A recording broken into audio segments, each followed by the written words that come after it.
गरीब जनता को तो तंग करने के लिए आपको पावर नहीं दिए हैं। You must be conscious of your power and utilization of power. एक लाइन का एफिडेविट होता है, एक लाइन का होता है। अब जो चीज नोटिफिकेशन से क्लेरिफाई हो सकता है वो एफिडेविट कैसे क्लेरिफाई करेगा? Conducting counsel will be joined. उसे छोड़िए, It may be allowed. हाँ पहले हम समझे तो केस तो समझे, हवा हवाई केस बहुत नहीं होता है।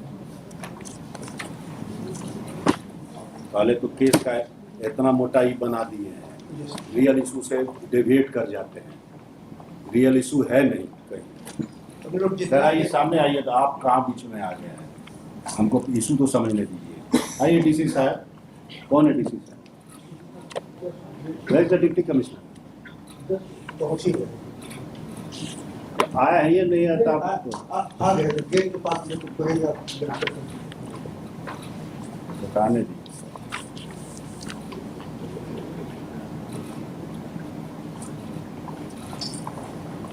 $1.6 जो इनका एक्वायर हुआ है, जो एक्चुअल तो पेमेंट हो गया है। उतना वकील साहब अगर आप हेल्प करिए देते तो बुलाने की जरूरत नहीं पड़ता ना। वकील से हम लॉ का यूज कम करते हैं, लेकिन फैक्टों पर तो बता दीजिए। लेकिन फैक्ट भी आप लोग नहीं बताते हैं, इसलिए बुलाना पड़ता है अथॉरिटी को कि क्या करें। पीछे कौन खड़ा है आप? और आप कौन है? लैंड एक्विजिशन ऑफिसर को शामिल रहिए। आइए इधर।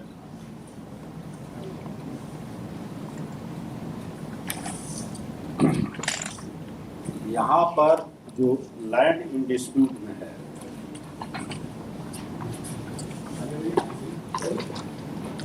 जो लैंड का डिस्प्यूट है एज पर रिकॉर्ड आ गए बताने दीजिए।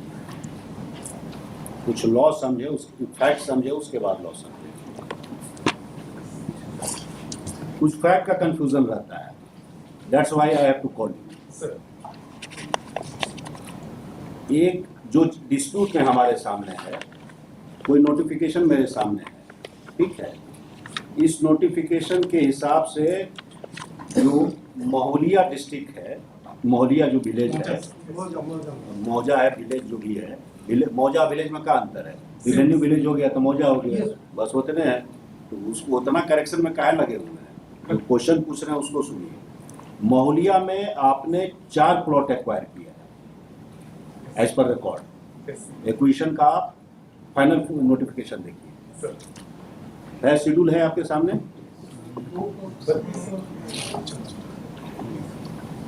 Yes, 24, 31, 32 और 55 इतना आपने एक्वायर किया है, और इसका आपने रकबा लिखा है 15.38 एकड़, ऊपर में है आइटम नंबर 2 महोलिया, ठीक है।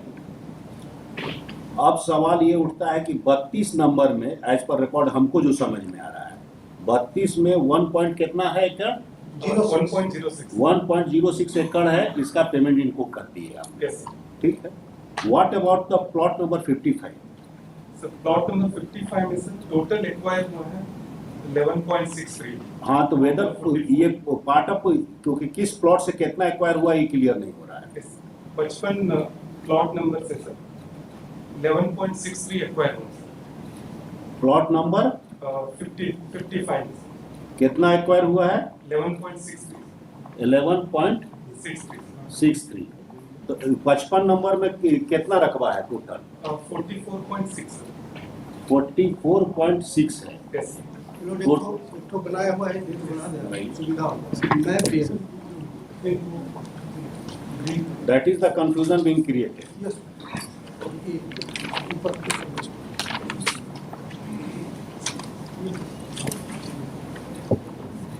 तो सर इसमें फ्लोरेसेंट कलर का जो लैंड है सर वो है ट्रेडिशनल का सर, मैक्रीन का।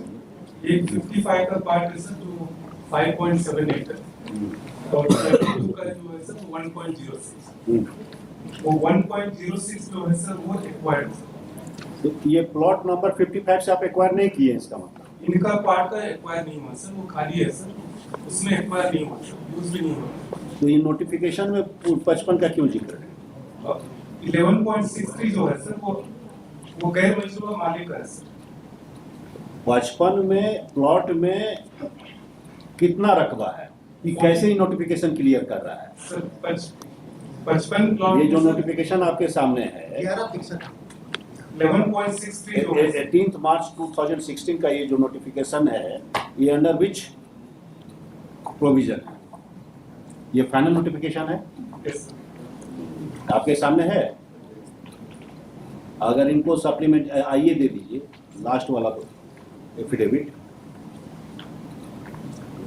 तो उसका पेज 330 में मिनिस्ट्री ऑफ कोल का नोटिफिकेशन है 18 मार्च 2016। पेज 30 में नीचे आएगा, अंग्रेजी में जहाँ शुरू होता है ministry of coal, sir page 30 मिला आपको? Yes, sir. तो उसमें देखिएगा मिनिस्ट्री ऑफ कोल का नोटिफिकेशन है, SO number so and so, central government give notice to its intention to acquire the all rights in over the said land and new localities patent. तो ये आपका initiation of proceeding है। Yes, sir.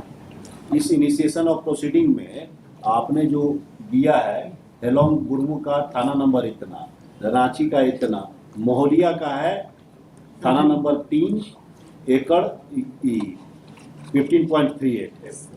इसका plot का आपका description है 24, 31, 32, 55। Yes, sir. ये तो बड़ा वेग नोटिफिकेशन है। इसके साथ मैप अटैच नहीं होता है क्या, या बाउंड्री डिस्क्रिप्शन से कहाँ क्लियर होता है? जब लैंड एक्विजिशन का नोटिफिकेशन निकलता है सर, उसमें हम लोग चौहदी भी ये तो इंटेंशन है, इसमें नहीं देते हैं आप, सर इसमें आप नहीं देते, इसमें तो नहीं है। हमारा कौन पोर्शन एक्विजिशन में जा रहा है, नहीं जा रहा है, क्लियर नहीं है। डिक्लेरेशन में होता है जो तब बाउंड्री आता है उसमें, और जो पार्टली होगा एक्वायर्ड अगर हाँ, कोई बाउंड्री में अगर आ रहा है, अगर अंदर में तो है तो इंटायर एक्विजिशन। इसके साथ बाउंड्री कहाँ अटैच? हाँ। बाउंड्री डिस्क्रिप्शन नीचे दिया हुआ है, डिक्लेरेशन नहीं है। बाउंड्री डिस्क्रिप्शन है ABCD हाँ। इसके साथ कोई मैप भी अटैच होना चाहिए। उन लोगों का जो भूवर्जन विभाग से जो नोटिफाई होता है सर, उसमें हम बाउंडेड लोग बाय देखते हैं बाउंडेड बाय डिस्क्रिप्शन नहीं, भूअर्जन का नहीं तो CCL का है। That is boundary. CCL का है तो सेंट्रल गवर्नमेंट करता है। सेंट्रल गवर्नमेंट तो बोल ही दिया है कि स्टेट गवर्नमेंट का अथॉरिटी कोई काम का नहीं है। आपके एफिडेविट पर कोई भरोसा नहीं है, NHAI तो यही बोल रहा है। एक केस में आपको हम डायरेक्शन इशू किए हैं, सर। मिल गया डायरेक्शन ना, Yes. NHAI का पूरा मेजरमेंट कीजिए, सर क्योंकि उसमें हमने बोला है कि being a deputy commissioner you have been assigned in special role because is a fifth schedule, sir schedule tribe का लैंड है। You are not only guardian, you are protector of the land. अगर किसी भी ST SC का जमीन अगर कोई भी लूटता है, may be the central government और state government, you are suppose to protect it. इसलिए मैंने आपको डायरेक्शन दिया है, आपको मिल गया होगा Yes, sir. कि जो आप वो पूरा मेजर कीजिए। अगर किसी भी ST जमीन को या कोई भी शेड्यूल एरिया है, किसी भी जमीन को अगर किसी ने यूटिलाइज कर लिया, मे be the central government, may be the state government, in this case central government, then you have a right, you have a duty to protect it, being the holder of the post of DC. Sir special duty है ना, Yes. CNT में आपको provided है ना, Yes, you are a necessary party, yes, है ना, yes. तो आपको प्रोटेक्ट करना है ना, With compliance. कंप्लाइंट करिएगा ही, but you have to protect it, mind it. तो यहाँ पर ये आ रहा है तो बोल रहे हैं, लेकिन ये सेंट्रल गवर्नमेंट का जो नोटिफिकेशन है, इसमें बाउंड्री ABCD करके दिया है, कहाँ समझ में आ रहा है? Line passes through the common boundary of the, इसके साथ एक कोई स्केच तो पक्का होना चाहिए, which has been truncated affidavit has been filed before. ये ट्रंकेटेड एफिडेविट आइए जो है prima facie appears, line passes through G plot number so and so, तो इसके साथ मैप तो जरूर होना चाहिए। That map has been suppressed from by the petitioner, this is OBS। So, और जो अभी जो हम लोगों ने स्केच तो दिया है आप दिए हैं, अभी तो हम आएंगे, प्रोसेस को हमको फॉलो करना है। तो पहले हमको ये समझना है कि ये नोटिफिकेशन हुआ, ठीक है, इसके बाद फाइनल नोटिफिकेशन कहाँ है? क्योंकि ये जो केस बना रहे हैं, ये केस बना रहे हैं कि हमारा जो प्लॉट नंबर 55 में मेरा जो लैंड है, अब जो केस बना रहे हैं, सर दैट हैज बीन तो CCL का notified, may be the CCL। हम पहले तो समझे केस को, समझने के लिए EBF वही पूछे थे, NHAI ने बोला कि भाई हमने सामने में प्रेजेंस में नापी नहीं हुआ, हमने नपवा लो, who is the record keeper? State. आपके पास है पूरा मैप, कौन नाप देगा आपके अलावा? किसकी क्षमता है नापने की? किसके पास अथॉरिटी है? रिकॉर्ड कीपर कौन है? Only and only the state government, none else. You have to protect the right of your citizen. You have to protect the right of your raiya. कोई आके कुछ ना आपके चल देगा? They have to take help from you. आप ही के record से न चलेगा। सेंट्रल गवर्नमेंट तो अपना रिकॉर्ड लेके नहीं ना आ जाएगा। आप ही का है। आप 7 शेड्यूल में चले जाइए कॉन्स्टिट्यूशन का, वो तो कंकरेंट लिस्ट में नहीं ना है, स्टेट लिस्ट में ना है। तो you have to utilize your power for protecting, of course not for obstruction, but for protecting the interest of the raiya, whoever may be. तो ये लोग केस बनाने का आप कोशिश कर रहे हैं, मैप को सप्रेस किया गया डिलिबरेटली, कि पहले जो केस किए वो ठीक है कि भाई सीसीएल में जो रूल्स है, हालांकि CCL is involve, no state is not involve, लेकिन स्टेट को बाद में इन्वॉल्व किया जा रहा है कि सीसीएल में जो रूल्स है कोल बिलिंग एरियाज में, अगर अप्रोप्रिएट प्रोविजन देखिएगा उसमें भी ध्यान दीजिए, उसमें भी काफ़ी सारा केसेस हमारे पास आ रहा है। I have called you to resolve the so many problems, you are aware of the so many problems. ये आपका जो एक नया सर्वे कर लिए हैं, अनाबाद बिहार ऐसा लिखते हैं आप, मालूम है कितना हैवोक के लिए क्रिएट हो रहा है हमारे गरीब जनता के लिए, ये भी आप अवेयर हैं। You have a practical experience being a DC, तो you are suppose to resolve the issue, not to harass the citizen. गरीब जनता को तो तंग करने के लिए आपको पावर नहीं दिए हैं। You must be conscious of your power and utilization of power. CCL में साफ है कि कोल बिलिंग एरिया में सेंट्रल गवर्नमेंट के पास पावर है, चाहे एनएचआई में सेंट्रल गवर्नमेंट के पास पावर है, ना एनएचआई के पास पावर है, ना सीसीएल के पास और बीसीसीएल के पास पावर है। Acquisition either bye consent, by agreement, पहला क्लॉज है बाय एग्रीमेंट, तो बाय एग्रीमेंट हो गया तब मामला खत्म हो गया। लेकिन कंपलसरी एक्विजिशन है, अगर वो एक्विजिशन कर लिया, अगर कंपनसेशन बाय एग्रीमेंट नहीं हो सकता है, then adjudication is required, determination is required. उसके लिए एक ट्रिब्यूनल बना हुआ है हेडेड बाय द रिटायर्ड जज of a high court. That matter has to be placed before the, because he is the only competent, that tribunal is only competent to decide the truth. तो इसमें क्या methodology है कि जब भी होगा, जो भी होगा, पैसा तो डिपॉजिट हो जाएगा, जो भी वो प्रपोज करते हैं वो डिपॉजिट हो जाएगा, इनहांसमेंट का अपना केस चलते रहेगा। उसको वो विड्रॉ कर सकता है, नहीं कर सकता, विड्रॉ कर सकता है, subject to the result of the determination by the tribunal. यही होता है, लेबर लॉ में भी यही होता है, ग्रेचुटी जमा कर दीजिए, बाकी लड़के कम बेसी ले लेगा, यही ना है। ये रेफरेंस वाला सब इशू है, it has to go before the tribunal. तो मान लीजिए इस केस में जो भी है 1.06 एकड़ का जिसने एक्वायर किया होगा, इसका पैसा जमा हुआ होगा, हुआ ही होगा। पेमेंट तो सीसीएल किया बाद में सीसीएल ने पेमेंट किया, that is a different issue. I am saying कि how the cases are being pushed. तो जब भी आपके पास पैसा आ गया, तो you have to offer it to the, आपके पास तो नहीं आना चाहिए पैसा, किसके पास आता है? प्रैक्टिकल आप लोग चला दिए। Who is the keeper of the money? Government, state government.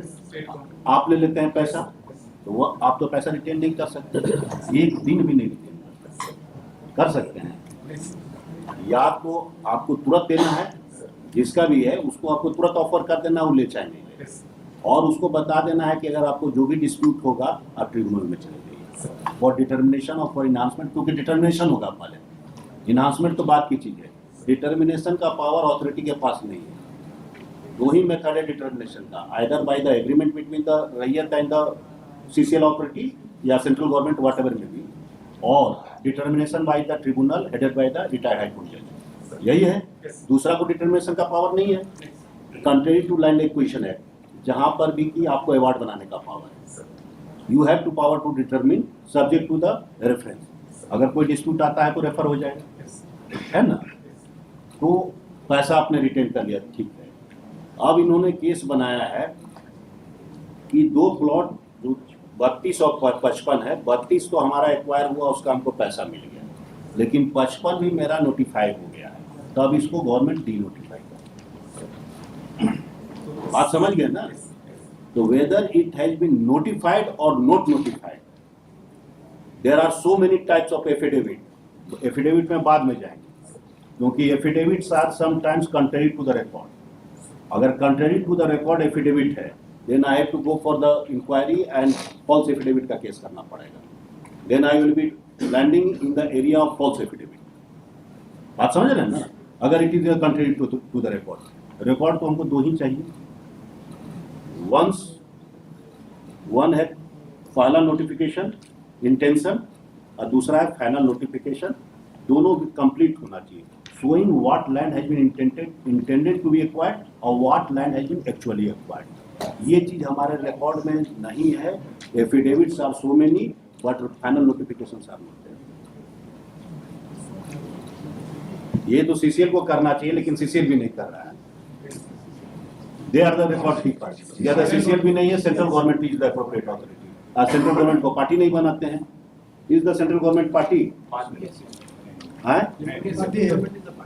तो गवर्नमेंट ऑफ इंडिया है पार्टी, तो क्यों नहीं आप इस चीज को रिकॉर्ड पर ला रहे हैं? Because the notification, let's make see page 31 of this notification is. हाँ 31. Page 31. हाँ तो उसमें आइएगा इधर वो हाँ. notification में the plan reference is also there. The plan is within office of the deputy commissioner. It is mentioned there. The second paragraph, page 31. The plan clearing number such and such dated Illa of the area covered by this notification may be inspected.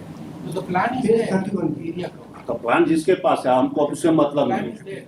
The plan is there, that must be on record. That has to be on record. वही तो बोल रहे हैं. हैं? हम लोग देख लेते हैं, जो हम लोग तरफ कुछ खट्टा होगा ऐसे पेज 31 से दिखा रहे हैं. हाँ. आइए.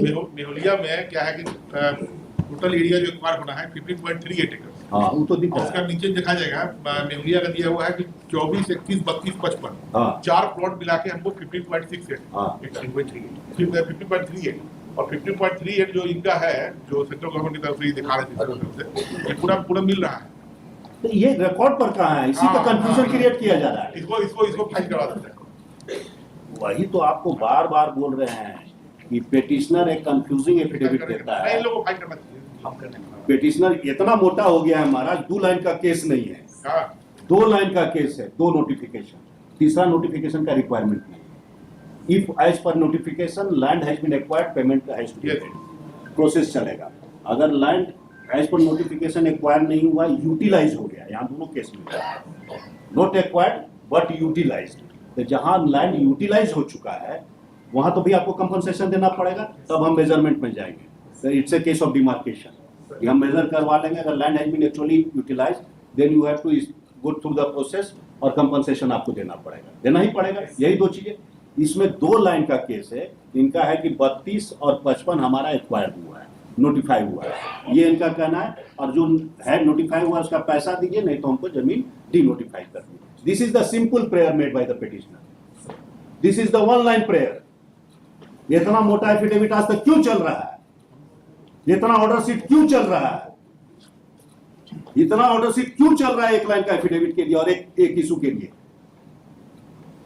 क्योंकि रियल इशू कहां है? हम लोग को यहां टहलाया जा रहा है. Whoever may be, all the side, you are equally responsible. You are supposed to point out कि कहां रावण का नाभि कहां है. कौन बताएगा?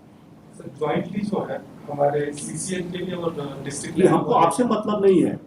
डीसी साहब, इतना यहाँ वकील खड़ा है, private, CCL, central government, state government, सब मिलके एक क्वेश्चन का जवाब नहीं दे रहे हैं और एक क्वेश्चन तक नहीं बता रहे हैं. There are contrary the way the proceeding will be run. 1 line का एफिडेविट होता है, 1 लाइन का होता है. अब जो चीज नोटिफिकेशन से क्लेरिफाई हो सकता है, वो एफिडेविट कैसे क्लेरिफाई करेगा? The thing which has to be clarified by the affidavit. अरे हमने नोटिफाई किया है कि नहीं किया है, एक्वायर किया है कि नहीं किया है, इसका एक ही मात्र हो सकता है, नोटिफिकेशन, नन एल्स. हम आपको नहीं बोल रहे डीसी साहब, ये हम लोग का तो ऑलरेडी लिमिटेड है. हम लोग कि का हम उसकी नहीं बात, हम प्रोसेस की बात कर हाँ, रहे प्रोसेस की हैं. बात और कर रहे दिक्कत क्या है कि हर जगह डीसी इन्वॉल्व है. इन द प्रोसेस में डीसी इन्वॉल्व है कि he is the record. Yes definitely. You are the record keeper. तो आप नेसेसरी पार्टी हैं हर केस में. शेड्यूल 5 के इलाका में ये आप सीएनटी के तहत भी जानते हैं.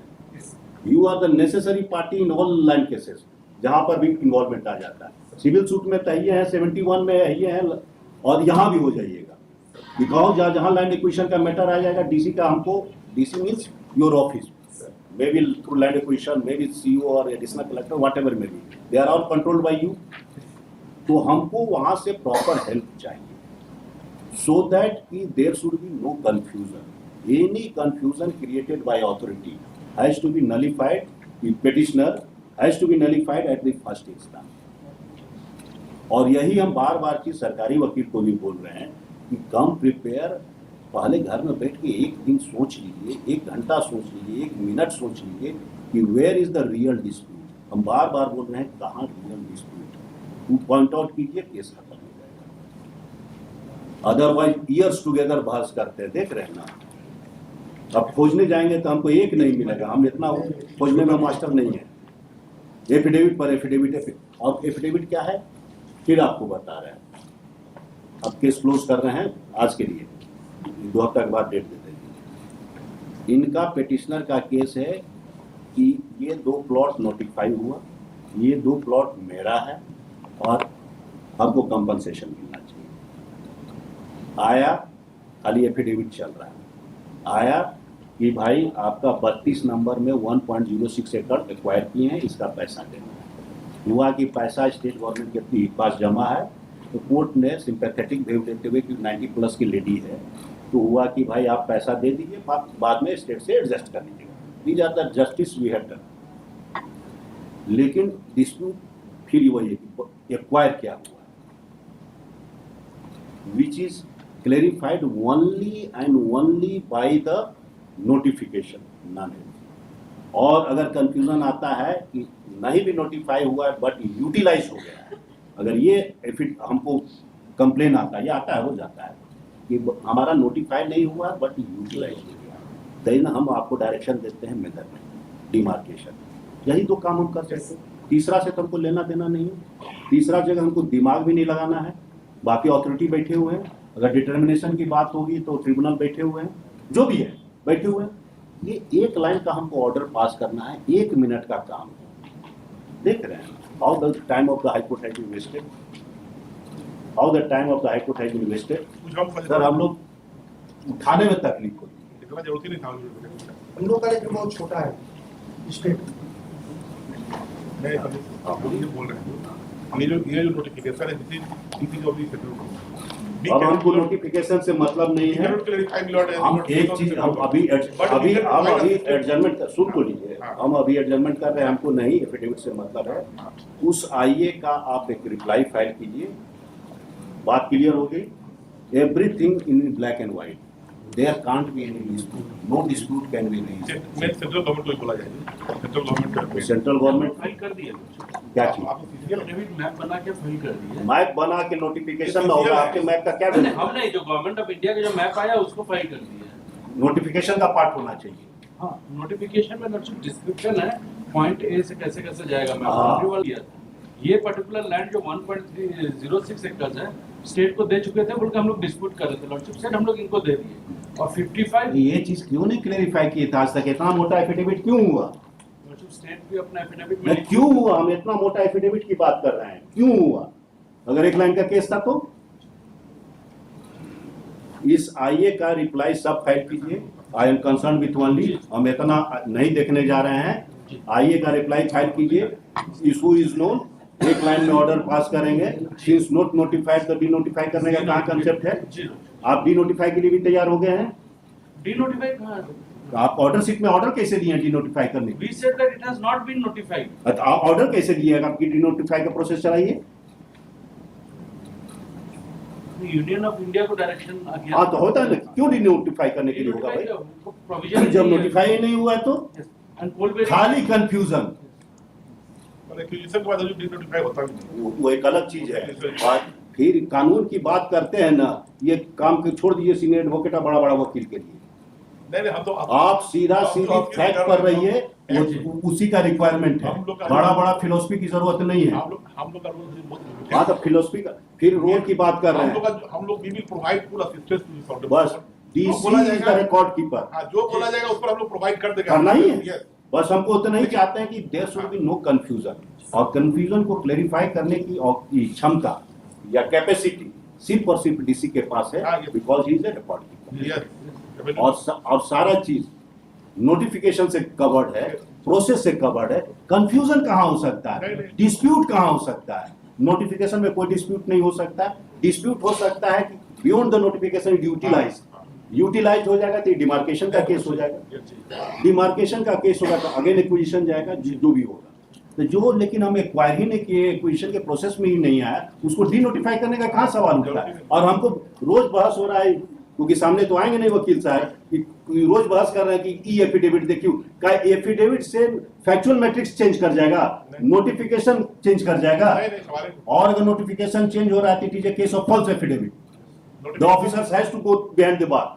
नोटिफिकेशन नहीं लॉर्डशिप अगर केस को देखा जाए शुरू से फर्स्ट फाइल हुआ था कि पुअर लेडी या कुछ भी नहीं मिला, कुछ दिला दिया। वही तो है। वहां से जो उतना ही बात जैसे जैसे रिलीज मिलते गया वैसे तो वैसे सवाल उठता है कि टालाया इसलिए जा सका कि अदर साइड से क्लेरिफिकेशन नहीं आया।